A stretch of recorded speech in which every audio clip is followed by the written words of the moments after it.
Mapagpalang araw po sa ating lahat. Ako nga po pala si Emmanuel o Alejandre. Ito po ang aking daily devotion ngayong August 18. And for today, ating pag-uusapan kung mayroon ka bang sakit o karamdaman? Do you feel any type of sickness or ill today? Well, do not worry because we are raised in glory. Sabi nga sa 1 Corinthians chapter 15 verses 42 to 43, so will it be with the resurrection of the dead. The body that is sown is perishable. It is raised imperishable. It is sown in dishonor. It is raised in glory. It is sown in weakness. It is raised in power. Sa Tagalog, ito ay itananim na walang dangal. Ito ay binubuhay na may kaluwalhatian. Itinanim na may kahinaan, muling binubuhay na may kapangyarihan. So, tayo daw, itinanim tayo. And in our state now, we are still seeds, waiting to be sown. Dahil habang tayo'y mga butil pa lamang, hindi pa tayo yumayabong, tayo'y walang dangal, tayo may kahinaan, tayo'y incomplete. To the point na our bodies are expiring so fast. In fact, in our perspective, siguro mahaba na yung 50 years, 100 years, no? Pero nung old times, umaabot yung buhay ng isang tao ng up to triple digits. Tayo, sobrang rare na makaabot ng 100 ngayon, no? That is why we can truly say na our bodies are expiring so fast.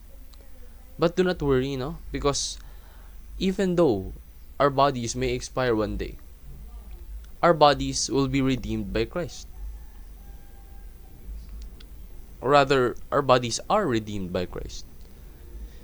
Ibig sabihin po nito, huwag tayong mag-alala. Dahil meron tayong security. Kumbaga meron tayong insurance, no? Insurance na hindi na natin kailangan bayaran.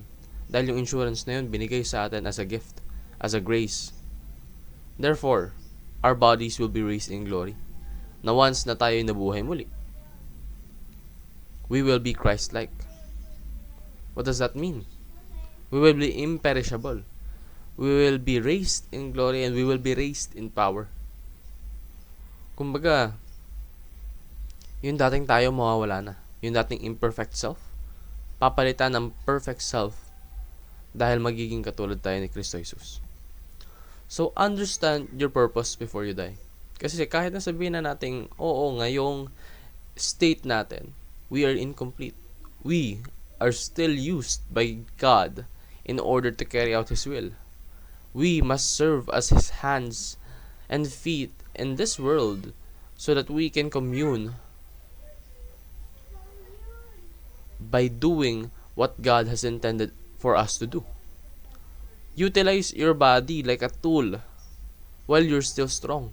Kasi nga, we are expiring fast, no?